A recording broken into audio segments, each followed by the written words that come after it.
Man, it's too clean, man. Now bring him on there, man. Come on. Come on, man. He too clean. Come on, man. We get Jesse. Come on right here, man. Yeah. Get up to the mic, man. Okay. Bashful now. Everything. Y'all wanted to be on radio, all in the like all in the videos and everything. Before we go back to the interview, tell us about the upcoming women's conference. Man. Oh man, hey, go ahead. Yeah, definitely. Upcoming this July the 20th is one women's conference with Dr. Cassandra Bradford. She's going to be the main speaker is Les Brown. You know Les Brown? Yeah. He's going to be the main keynote speaker to the Run Women Conference coming up July, and it's going to be an entrepreneur skill set for just helping entrepreneurs out. And we're also on the fourth floor. I'm able to take a group of kids. I got the whole fourth floor of the Dallas Cowboys Stadium to take some kids to teach them entrepreneurial skills. Outstanding. That's what we're trying to do. Something. Yes, sir. Yeah, that's the reason why you dressed up, just to say that. No. But I'm just up, because like I say, prestige people like yourself, man. We just gotta, represent, man. And then come on Commish Radio Show. That's what that is. That's what it's about. It's a privilege. Thank you. Yeah. All right. As you know, that's what we're doing here on the Commish Radio Show. We are I wish I could say it's one-stop shopping, but how can they donate to the Commish Radio Show, Steve? They can go to www.fbrn.us, search Ed Gray or Commish, type in the keyword, and right there on your host page, there's a big yellow button that says donate. There you go. Donate via debit, credit, or PayPal. And this radio show, and someone asked me before, they said, you work at Fishbowl. I said, no, I don't work at Fishbowl. I have to pay for the airtime, and this is how we get the message across to people. The message that we're talking about today is unity. It's kind of trite that we always say unity in the community, but we really don't mean it. It just sounds good. You know what I'm saying? Mm-hmm. But this time what we're doing, we're making it a life mission. This is what we do. And that's why I had to bring two of my friends. They are my friends, and it's just an honor to have you guys on the show. Just wanted to again say that I'm deeply honored. When I mentioned that I was going to have Chief Harvey on, I said, do you know him? You went, yeah, I know him. Yeah, of course. I said, well, I would love to have y'all on the show together at the same time. And upcoming, we'll have Malik Aziz. Right. He will be on the show. What's his official title? I want to make sure I give everybody the official title. I still call him Chief, but he's I still call him Chief, but he's and a lot of people still call him Chief. I call him Chief too. But he's a major. He's the major for the Northeast Division, and he's doing a great job. And his crime statistics in that community is in the negative. So that's the only one in 7 divisions that has that distinction. Right. So. My chief. All right. And I have my chief here. How long has it been since we started? It's been a while. Well, I mean, it's been several years. I don't know how many though. It's been a little while. Which area were you over in Dallas? Well, I got to work in just about every area in Dallas. That's one of the cool things about working over there is that you really get to move around a little bit. And so, for the longest time, for a while, I was the PIO there. And I think that's maybe where we met. But, I was a commander over Northwest, Southwest, which is, I think, is a cool station. Oh, yeah, that's where we work together. Okay, you were with Southwest. Yeah. That's where I remember you. You were at Southwest then. Okay. Yeah. Yeah, I enjoyed it. And I tell you, man, I love Dallas. And Sheldon and I were talking just on the break how good Dallas has been to us and what a great place that still is. Make no mistake about it. That's a great department. That's a great city. Challenges like anywhere else, but man, it's a great place. Oh, it still is. It's been a great 25-year ride with the Dallas Police Department. I still think we're one of the premier departments in the nation, but that's only because we are in one of the greatest cities in the nation. You can't beat Dallas. It's to play. If you can police in Dallas, you can police anywhere. I've always said that. But can you be the police chief anywhere? We run police chiefs out of Dallas. No, well, I mean, you got to be able to do the job. Okay. It's a tough job. Ooh. It's not a place. Why is it tough? Where you want to. Well, It's a diverse city. You straighten up on that one. You're asking your wife to. Yeah, you straight. I saw you how you did that. You know. Yeah, I gotta get ready for this. Yeah.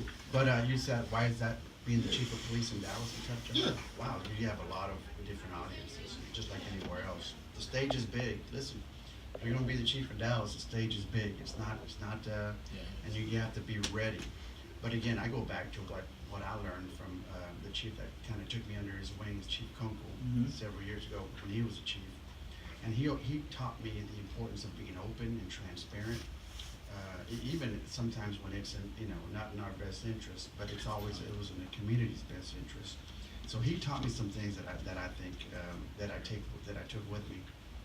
And if you're again, right, if you're open, if you're fair, if you're willing to say the good, the bad, and the ugly, people appreciate that. People respond well to that. But you have to be able to do that. And you have to be able to connect with every audience, and that's a hard thing to do for some. But I do think it's possible, and I do think that it takes a special person with some intangible skills that are able to connect with officers, with the community, with every segment of the community, city council, and think about how challenging that can be. But again, it's hard to go against openness, fairness, and transparency. I think that's It's the no way- learning. It's not the chief of police job in Dallas is not something that you can come in expecting on-the-job training in order to do. And being transparent, if you're not transparent in Dallas, we've seen recent some of the recent events that we've had, how initially we tell the public one thing and several weeks later we add something else. We see where that gets us. It brings the public interest out to a level that they express their dissatisfaction. So it's a very political city. I can see the way you answering that question. Yeah, it's a very political city. So the citizens deserve to know what's going on. I believe that. Okay, I don't work for the DPD, so I'll go ahead and take it from there. I have been one that has been critical of how the present police chief has done some things, and I would agree with you that there are some things that we need to go ahead and move faster and be more transparent with. Not to make any greater statement on the chief's way she is doing her job, but just on the overall balance of things, if all of the police chiefs all across America did something that was transparent, it was very transparent about it, the legitimate authority of the police wouldn't be questioned anywhere. I think Andy mentioned Chief Kunkel. Chief Kunkel was the chief that if something happened, he would talk to the media before they tried to talk to him a lot of times, and that takes a lot of the questions out of what's going on. It makes people feel a little bit more comfortable. But there has been even uncertainty amongst officers at times, because we want to know certain things because we deserve to know. Something happens in a certain different part of the city that's not close to where we're at. We don't automatically know the facts either.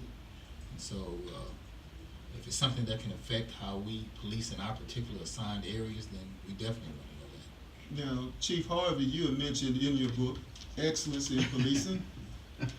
See how I'm just moving that? I know, I like that. What is the name of that book again? Excellence in policing. Excellence. Sheldon's always had my back. Always. See, Sergeant Sheldon has seen how I've done the show before. Yes. Yeah, you remember when I told you? Right. Time. Well, in your book you mentioned, I believe it was Chief Kunkel that had the situation regarding the NFL police, Yeah. not NFL fullback. It was that NFL running back with everybody remembers the infamous traffic stop. Ricky over- Williams? No, it it was was traffic the stop at the Texas running hospital. back. Could you go ahead and tell the story? Yeah, that was a very interesting. I talk about it anywhere I speak. I talk about this incident because it really says you can really dissect it and learn from it. Here we have an officer. We talked about being productive. An officer who wrote lots of tickets, enjoyed writing citations, and really went out there. He enjoyed doing it. There's nothing wrong with that, again.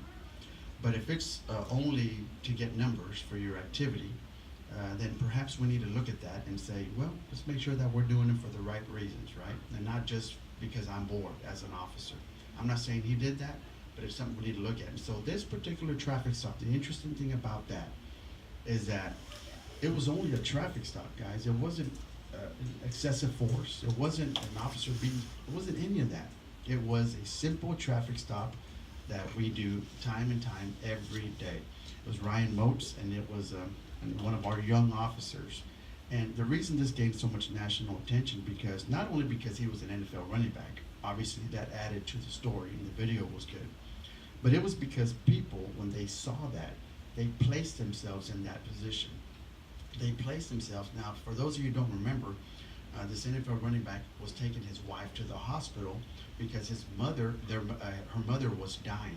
She was on her last breaths, and so they were rushing to the hospital, and on the way, he ran a red light.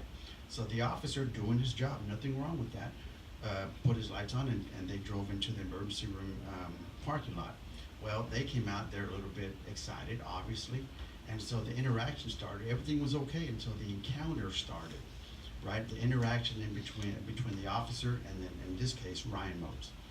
And so what happened was, ended up happening, long story short, her mother died as this officer was dealing with Ryan Moats and their interaction going back and forth with driver's license and insurance and some empty-handed threats with, I'm gonna tow your vehicle and I'm gonna put you in jail, and it became one of those, I'm in charge and I'm gonna show you I'm in charge, just like we were talking about earlier. The POP. The POP, and so it turned out to be a really ugly thing. So when people saw that, they saw themselves there. They said, what if that was me going to the hospital to go see my dying mother? Or what if that was me in that hospital bed and my son or daughter was coming to see me for the last time, and I didn't get that opportunity because there was an officer that was just stuck in one way doing things and not seeing the greater good. So that's when I go back to what we were talking about earlier, Ed. The question is, what's the win? So I'm going to detain you. What is the win here? At the most, it was a citation. Who cares at that point? So when people trust us with legal authority, that earned authority that we talked about and when I wrote about in the book, and we, in their minds, maybe abuse it, that's when the conflict happens. And that's when people say, you know, I trust you. I wouldn't want to be in your shoes. Thank God you want to do it, police officer, because it is a hard job. And thank God you're out there at 2 o'clock in the morning, not knowing who's what and who's who. That's a very difficult thing, and I support you. But there comes times when, like this one, when people say, oh man, I want to support you, I got you. I know it's tough, you don't know what you have, you don't know who you're dealing with. I know people will lie to you and all those things. But at the end of the day, Ed, at some point they said, I can't do it, man. I can't support you on that. You've gone too far. But we need to be ahead of that game thinking, okay, what's the win here? And if I do this, what really is the win? So that was just a prime example of a situation, very routine, that we're not supposed to touch. It's just a traffic stop that turned into a national incident because people placed themselves there. And Chief Kunkel, after this, went out and we had a press conference because it was unbelievable. Inside Edition and Good Morning America, they were all here because of a traffic stop. Think about that. Crazy, right? But Chief Kunkel said, apologize for that. That's not who we are. That's not who we value. We're not all like that. People were calling to our stations irate, saying, how dare you, Dallas officers? How dare you not have compassion? Remember, we talked about that. See, the competent part was okay because he was doing his job. But once he got to a point where common sense was out the window and compassion wasn't there, people said, nope, that's too much. That's too much. So we need to be better than that and understand that. And I think we can avoid situations like that. One of the words that we failed to mention as police officers, we could make traffic stops all day long. But a word that we use is called discretion. I don't, I can stop you and write you a ticket for this. But as Andy said, is it in the best interest of how we do our job? In that instance, absolutely not. But I'll tell you the ironic thing about that story. I had the unique opportunity to work with Ryan after all of this happened. And he and his wife worked at the same place that I worked at. And he was nicer to me than anybody else. You would think that he would have an attitude toward police officers. Never. He's a stand-up guy. His family, his wife is stand-up. And they were some of the nicest people I've met in my life.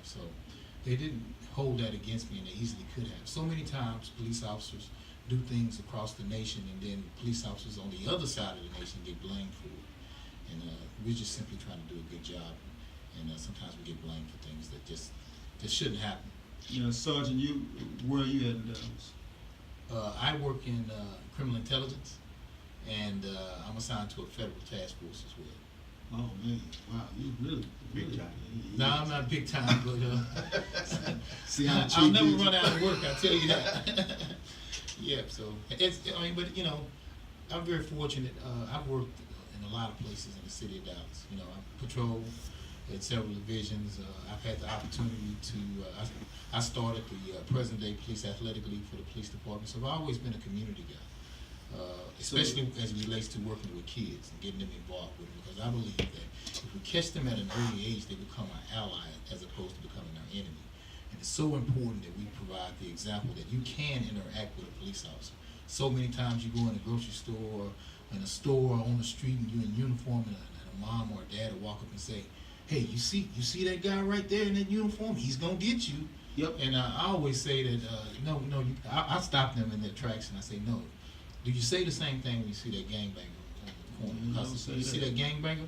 When you see that gangbanger, he's gonna get you. When you see that drug dealer in the corner, when you see that drug dealer, he's gonna get you. But no, when you see the police officer, the actual guy that'll drive 100 miles an hour to come and save you, never met you a day in your life, but he'll risk his life to come and save you from a tragic event. You're gonna say, he's gonna get you. Yeah, I'm gonna get you. I'm gonna get you. Make sure that you're safe. That's what I'm gonna do, and I'm gonna always protect you at every opportunity. And if you're in trouble, I want you to use that 911 system to call me." All right, I think this is a good point for us to go ahead and take a break, and then when we come back, we will conclude with our interview. Hi, this is Lori Irby Jackson. I'm a columnist with the Dallas Morning News' briefing. Whenever I get a spare moment in between writing, I always listen to the Commish.